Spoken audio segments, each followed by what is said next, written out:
विश्वास है तो कंकर में शंकर है, विश्वास है तो खंबे में नरसिंह भगवान है, विश्वास है तो जल में गंगा है, गंगा जल, और विश्वास नहीं तो कोई। मानो तो मैं गंगा माहूं, ना मानो तो बहता पानी। अब ये तो आपके ऊपर है, आप चाहें तो बहुत दूर जाकर भगवान को ढूंढना चाहोगे, और नहीं तो आपके ही पास में, आपके ही घर में, आपके ही करीब में, आपके ही हृदय में शिव तत्व बैठा है, शंकर विराजमान।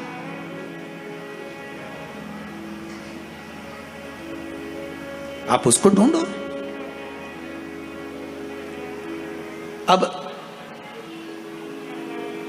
माता अहिल्याबाई की माता सुशीला शिंदे जी ने कहा गर्भ नहीं ठहरा है, बच्चे नहीं। श्री मनकोजी शिंदे ने कहा क्यों चिंता करती है, काय का टेंशन, काय की चिंता।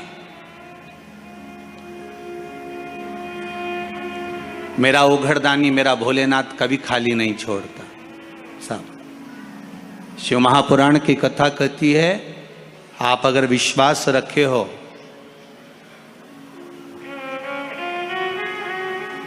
सफेद आंकड़े की जड़, जिस नारी का संतान नहीं हो, गर्भ नहीं ठहरा हो, सफेद आंकड़े की जड़, जिस देव अधिदेव महादेव की कथा जिस तुम्बरुका जी ने श्रवण कराई है, शंकर भगवान जिनके सामने बैठकर शिव पुराण की कथा सुन रहे हैं, उन तुम्बरुका जी का नाम लेकर शिवलिंग पे से 21 बार घुमाकर मंदिर में ही कमर पर 7वें दिन रजस्वला धर्म के जो बांध लेता है, और एक पीपल का पत्ता अवधूतेश्वर महादेव का नाम लेकर शंकर पर चढ़ाकर उसको गाय के दूध में उकाल कर रात्रि को दोनों पति पत्नी अगर पीकर सोते हैं, 3 महीने में भगवान भोलेनाथ उसकी गोद भर देते हैं। ये शिव तत्व। शंकर देता जरूर है।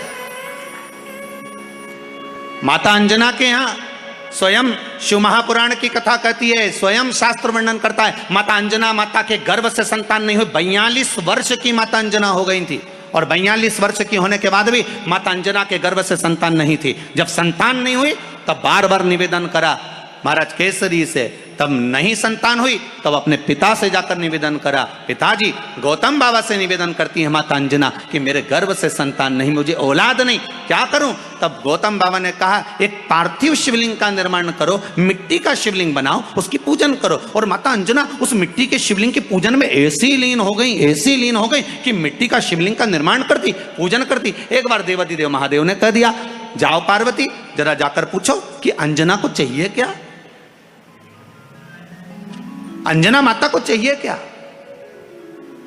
अच्छा, सारे देवताओं को सबसे ज्यादा टेंशन देवाधिदेव महादेव से रहता है, क्योंकि ये बिना सोचे बिना समझे किसको क्या दिया है कोई भरोसा ही नहीं होता।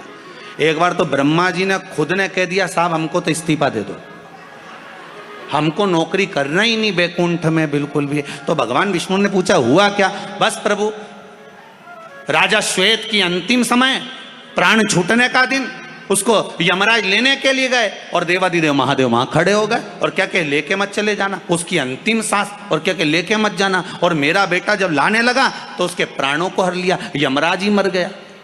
फिर मेरी पोती गई मृत्यु देवी, उससे कहा उठा ला राजा श्वेत को। वो राजा श्वेत को जैसे ही मृत्यु देवी ने फांस डाली, भगवान शंकर ने उसको भी मार दिया। अब बताओ, सूर्य नारायण भगवान बोले कि मेरा बेटा भी मर गया, मेरी पोती भी मर गई, अब बताओ क्या करें। तो भगवान ब्रह्मा जी ने शंकर जी से जाकर कहा, भोलेनाथ ये आपकी आदत बहुत गलत है, जब इसको मरना था तो आपने क्यों बचाया। शंकर जी बोले मेरे मंदिर में बैठा था, जगह तो देखो कि कहां बैठा है।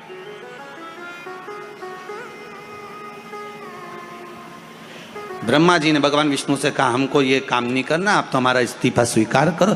भगवान विष्णु ने शंकर जी से कहा भोलेनाथ जी अब इनके बेटे को, सूर्य नारायण के पुत्र को और पोती को जीवित करो। शंकर भगवान करे एक शर्त पर जीवित करूंगा, जहां मेरा भजन हो रहा हो, जहां मेरी कथा हो रही हो, अगर कोई महामृत्युंजय मंत्र का जाप कर रहा हो, श्री शिवाय नमस्तुभ्यम जप रहा हो, शंकर का पंचाक्षर मंत्र नमः शिवाय जप रहा हो, शंकर जी कहते हैं उस समय पर मृत्यु उसको ना घेरे। तो इतने में सूर्य नारायण भगवान कहते हैं शपथ लेता हूं, संकल्प लेता हूं, जहां आपका नाम होगा, अगर पृथ्वी पर कोई मरने का भी समय आ गया तो पहले आपसे पूछा जाएगा उठा ले। तुम बोलोगे तो बात दूसरी है। शंकर जी बोले हम बताएंगे तो उठाना, हम बोल दें अगर ये शंकर जी का नाम जप रही है और पड़ोसन नी जप रही है तो हम इशारा कर देंगे बाजू वाली को उठा ले। तुम टेंशन मत ले रहो।